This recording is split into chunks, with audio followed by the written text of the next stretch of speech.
오늘 우리에게 주시는 하나님의 말씀은 갈라디아서 2장 1절에서 10절까지의 말씀입니다.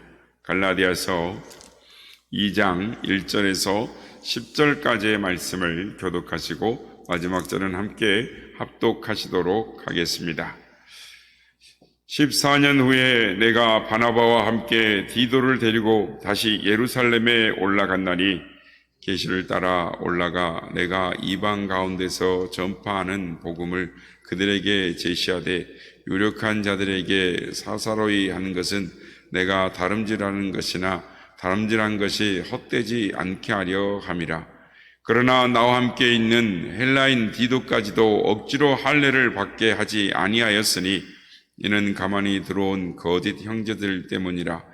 그들이 가만히 들어온 것은 그리스도 예수 안에서 우리가 가진 자유를 엿보고 우리를 종으로 삼고자 함이로되 그들에게 우리가 한시도 복종하지 아니하였으니 이는 복음의 진리가 항상 너희 가운데 있게 하려 함이라.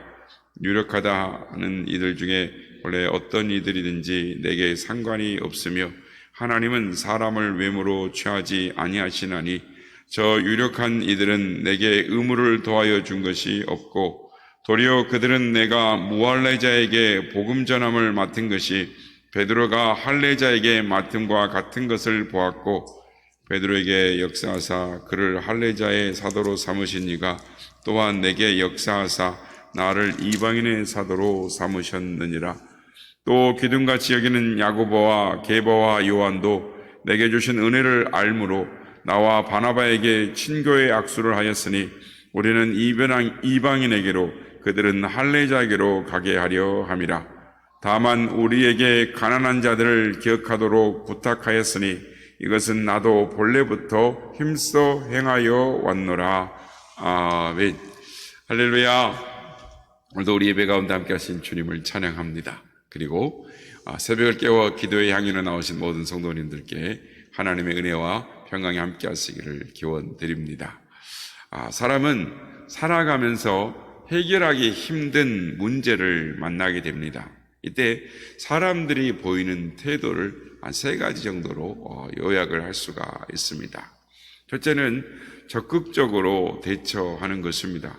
그 문제를 해결하기 위하여 최선을 다해서 그 문제와 씨름을 하는 것을 말합니다. 두 번째는 누군가를 의지하는 것입니다. 스스로 해결하려고 하기보다는 누군가의 도움의 요청을 해서 그에게 매달리는 것입니다. 세 번째는 도피하는 것입니다. 즉 그 문제로부터 피해 달아나는 것입니다. 여러분, 힘들고 어려운 문제를 만나면 어떻게 해결해야 합니까? 우리는 모범 답안을 알고 있습니다. 문제가 생기면 누군가에게 떠넘기려 하거나 또는 도피해서는 안 되는 것입니다. 누군가를 의지해서도 안 되는 것입니다. 결코 피하려 하지 말아야 하는 것입니다. 적극적으로 대처해야 합니다. 그 문제와 최선을 다해서 씨름을 해야 하는 것입니다. 여기서 우리가 잊지 말아야 할 것이 있습니다. 하나님께서는 우리가 감당하실 사건만을, 문제만을 허락하신다라는 것입니다. 그리고 하나님은 스스로 돕는 자를 도우시는 하나님이시다라는 것입니다. 오늘 본문을 보면 일종의 이 사도 바울의 이 간증이 실려 있습니다. 그가 이 선교를 하는 중에, 즉 이방인들에게 선교를 하는 중에 중대한 문제를 만나게 되었습니다.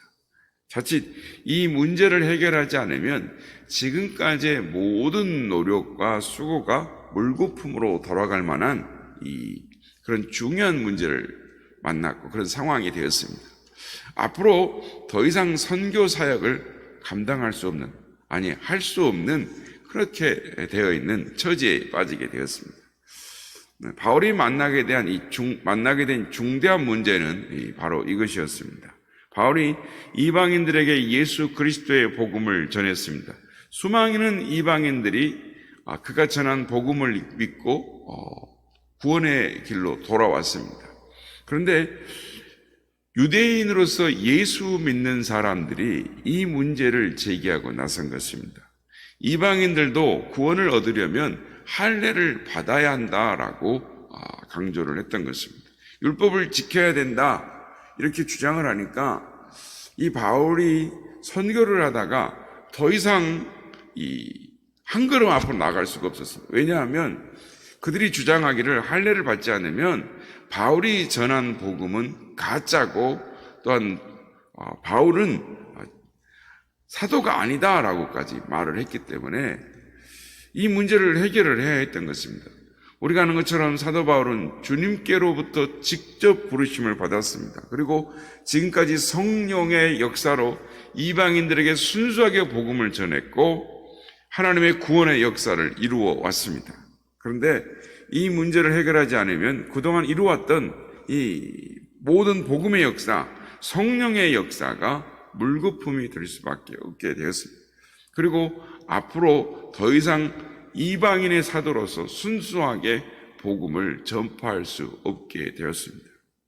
바울은 이 문제를 해결하기 위하여 적극적으로 대처했습니다. 정면 돌파를 시도한 것입니다.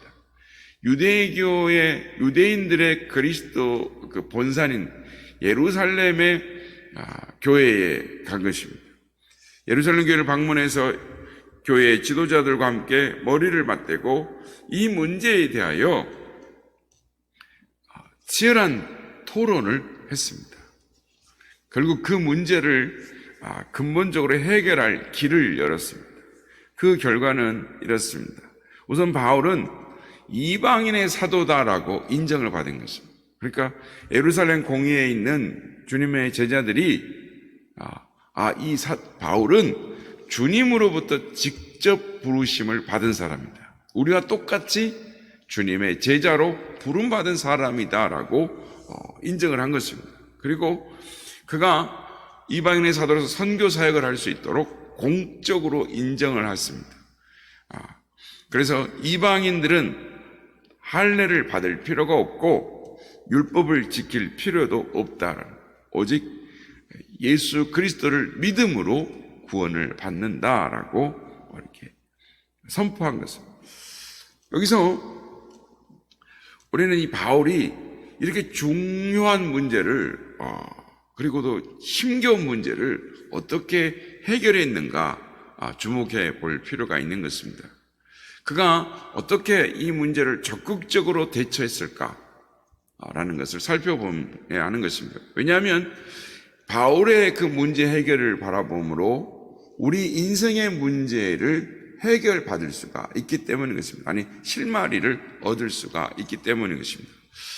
오늘 보면 2절 말씀을 보면 사도 바울은 이렇게 시작합니다. 2절 말씀 보면 계시를 따라 올라가라고 말합니다. 계시를 따라 예루살렘에 올라갔다라고 말을 합니다. 바울이 인생의 힘겨운 문제를 해결할 수 있었던 비결은 바로 이 말씀에 있습니다. 즉 계시를 따라라는 것입니다. 그가 하나님의 인도를 받아 그 말씀을 따라 예루살렘에 올라갔다라는 것입니다.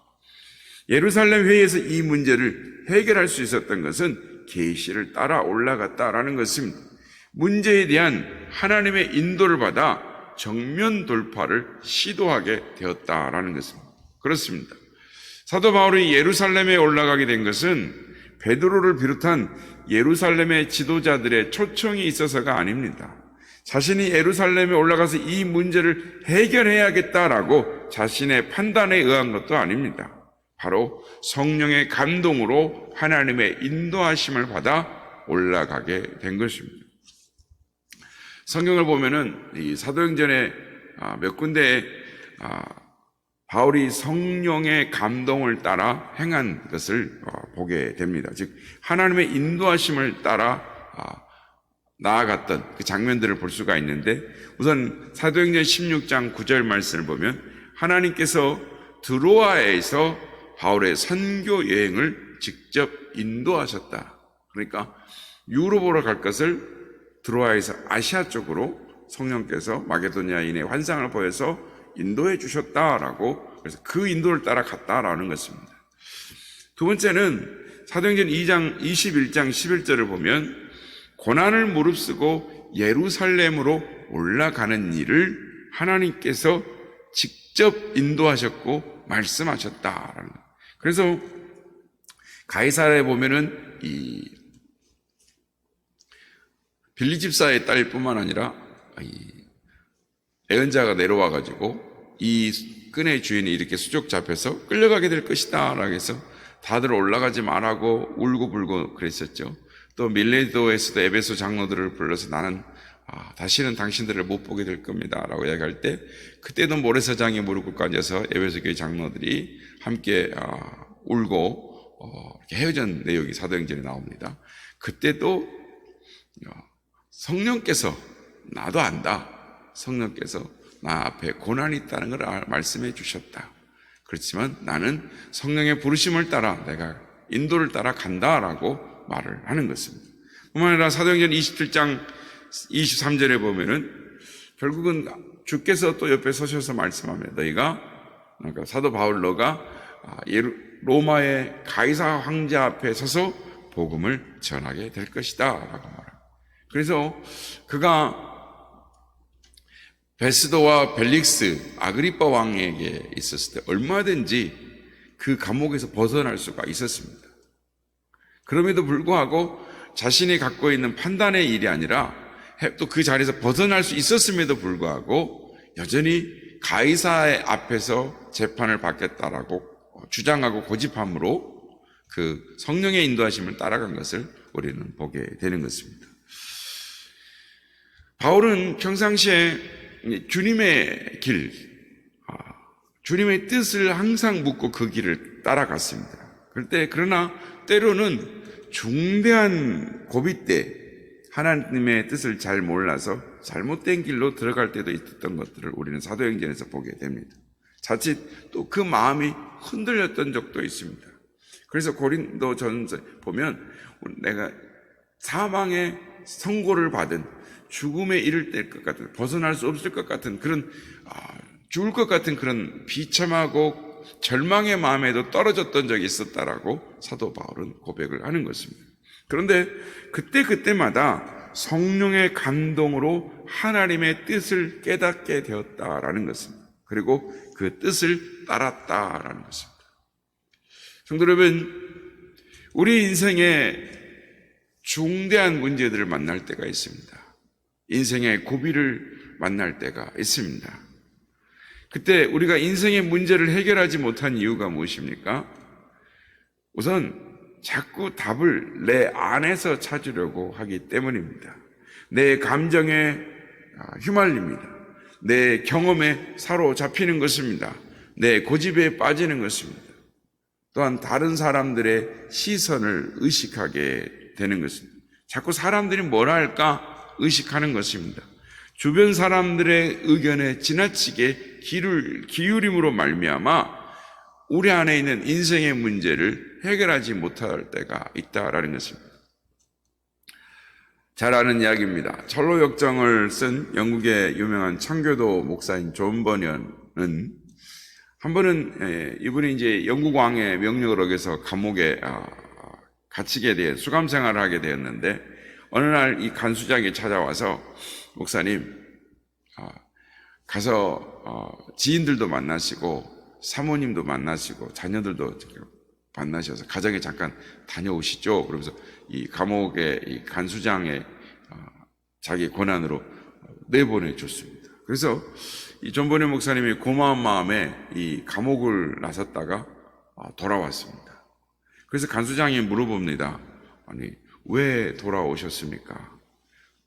존버니 목사님 말하기를 당신의 호의는 고맙지만 성령께서 인도하시는 길이 아니었기 때문에 다시 돌아왔습니다 라고 하고 말을 했습니다. 그런데 놀랍게도 그로부터 1시간 후에 왕이 직접 감옥을 시찰하러 내려왔던 것입니다. 물론 존버니 목사가 감옥 안에 제대로 있는지도 확인하고 돌아갔던 것입니다. 이것을 보고 이 간수가 이렇게 말합니다. 목사님께서 성령의 인도하심을 따라 행동하셨기 때문에 목사님도 살고 저도 살았습니다. 앞으로 목사님 마음에 계신 성령님의 인도하심을 따라 행동하십시오라고 말을 했다라는 것입니다. 그렇습니다. 하나님께서 오늘도 보혜사 성령 하나님을 통하여 우리를 인도하고 계십니다. 인도하고 싶어 하십니다. 문제는 우리가 귀를 기울이지 않는다라는 것입니다. 그래서 문제 해결의 길을 찾지 못하는 것입니다. 사랑하는 여러분, 인생의 중대한 문제 앞에 있습니까? 고비 가운데 있습니까? 그러면 하나님 앞으로 나오십시오. 그리고 하나님의 도우심과 그분의 뜻을 구해 보십시오. 그러면 여러분의 앞길을 인도해 주실 것입니다. 그 문제 해결의 실마리를 찾을 수 있을 것입니다. 그런데 여러분, 잊지 마십시오. 주님의 인도하시는 음성은 세미한 음성이다라는 것입니다. 그래서 쉽게 들을 수가 없습니다. 그렇다고 낙심하지 마시기 바랍니다. 보혜사 성령 하나님께서 우리를 도와주실 것입니다. 인내를 가지고 영적 길을 활짝 여십시오. 그러면 하나님께서 여러분의 길을 인도하여 주실 것입니다. 바라기는 하나님께 여러분의 길을 맡기고 하나님의 인도하심을 따라 하나님의 예비하신 은혜의 길로 나아가는 올 한 해가 되시기를 예수님의 이름으로 축복합니다.